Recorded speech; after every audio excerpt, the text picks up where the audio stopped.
AEW Dynamite extended on TNT through the year 2023. That was the big headline this week.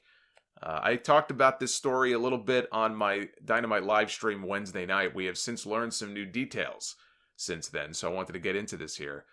Per the Observer, the deal is for 4 years, $175 million. So just under $45 million per year. It includes TNT having an option for the year 2024. If the show is still doing well, they want to pick it up for another year, they may do so.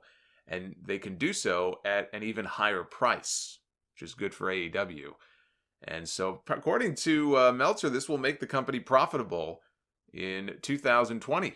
There was some question about when or if AEW, with all the money they've spent so far, when will the company actually turn a profit? It looks like, in light of this TV deal, that's going to happen as early as this year. The announcement also mentioned the addition of a second series on TV. No mention of whether it would be on TNT. Warner Media does own a lot of different properties. TBS, among many others. We now know, since then, we have learned that in fact this new show will be airing on TNT.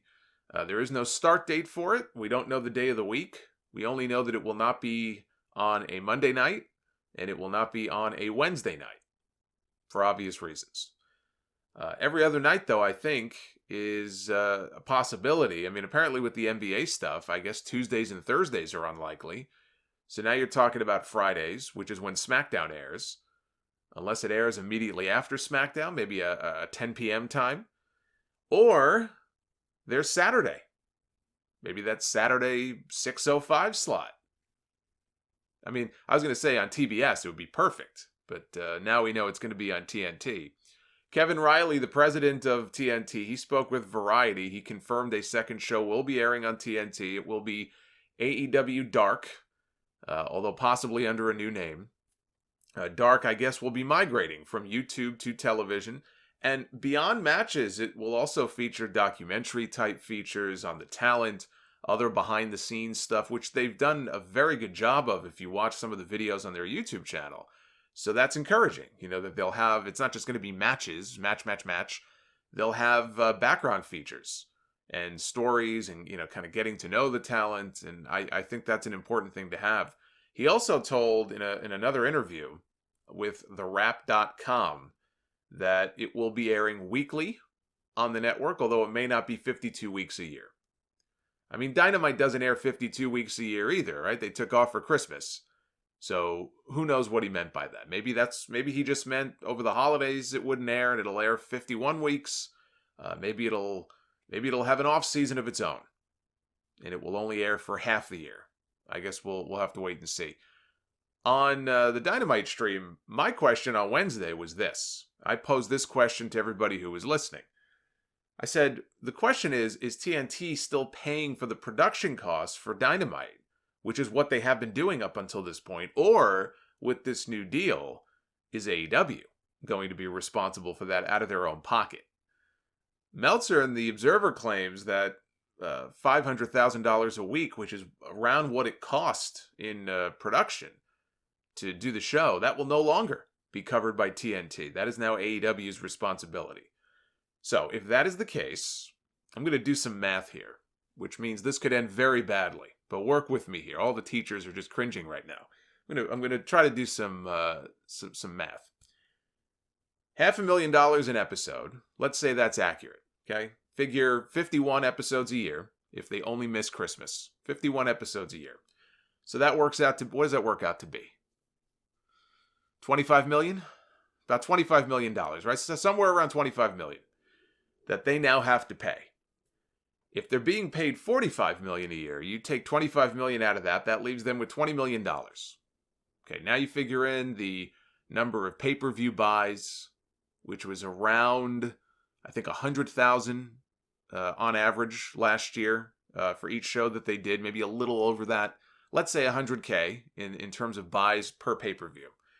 Let's say they run 4 pay-per-views a year.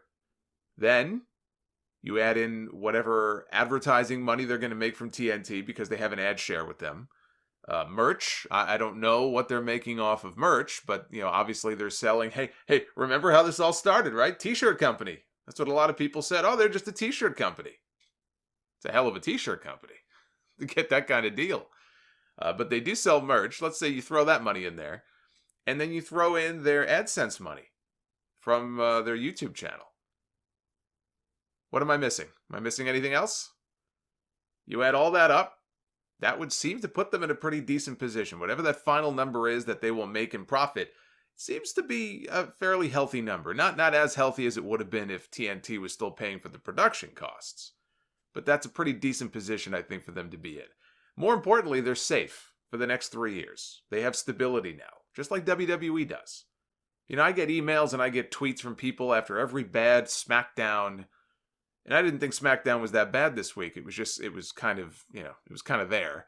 But when there is a horrible Smackdown on Fox, I get messages, this is it. How much longer can Fox go on? It's only a matter of time before SmackDown gets bumped or it gets canceled or they pull out of the deal.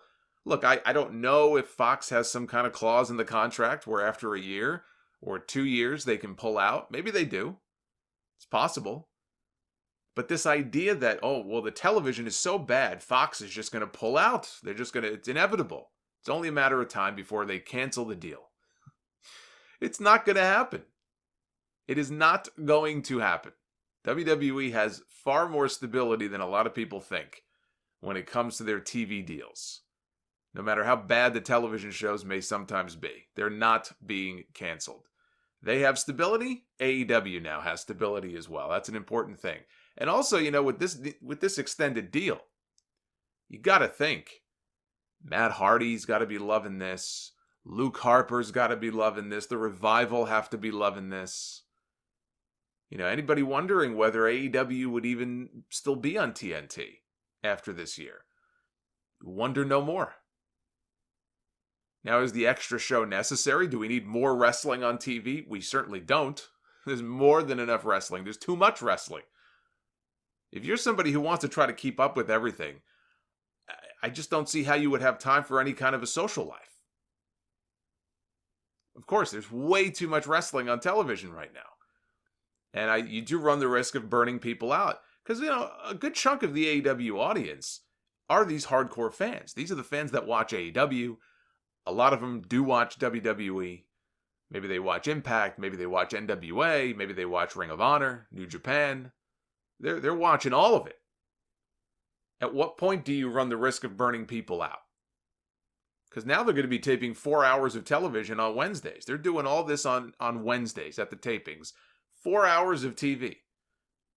So are those crowds going to be as hot and as lively as we're used to them being? I would hope so.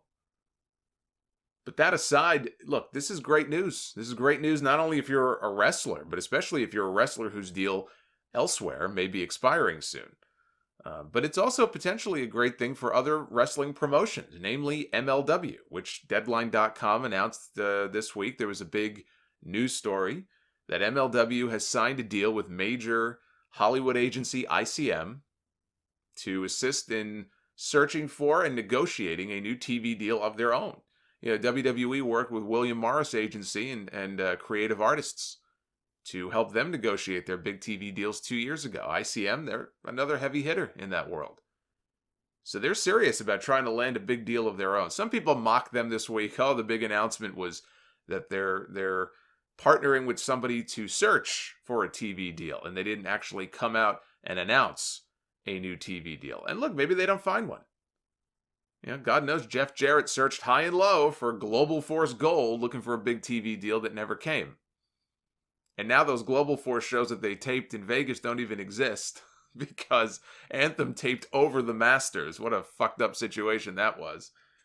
And continues to be. There's still ongoing litigation between Jarrett and Anthem, and it's a whole mess. But that was the announcement. Yet they did not actually announce a TV deal, but they are partnering with a heavy hitter agency to help land them some kind of deal. The report from a week ago about Showtime was just a rumor, but maybe they do. Maybe there's smoke there. Maybe they do end up on Showtime, or maybe they just find no interest. But this is the first big step, and this stuff with AEW can't hurt them at all because it paints wrestling out to be hot, maybe hotter than it really is, but it paints wrestling out in a positive light.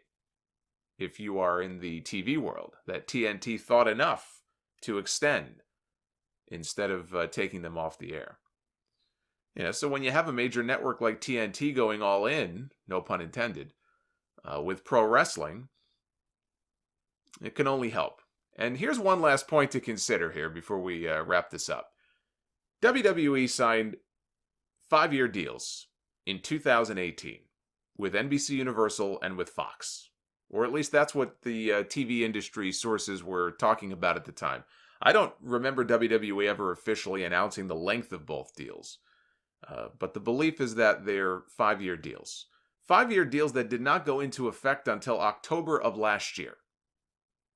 AEW just signed a deal with TNT that takes them through the year 2023 with an option to extend another year into 2024. The same year that both of WWE's TV deals are set to expire. That sets up a potentially very interesting bidding war, potentially, if we assume both companies largely maintain their current audiences, and if TV networks are still willing to pay top dollar, or are overpaying for live sports content, they may be negotiating for new deals at the exact same time. That is going to be very interesting. And you may say, well, bidding war, WWE's audience is twice that or more of AEW. There's no comparison. Look, hey, a lot can happen in 4 years. AEW has a ways to go before they even sniff the kind of numbers that Raw and Smackdown do. But 4 years is a very long time.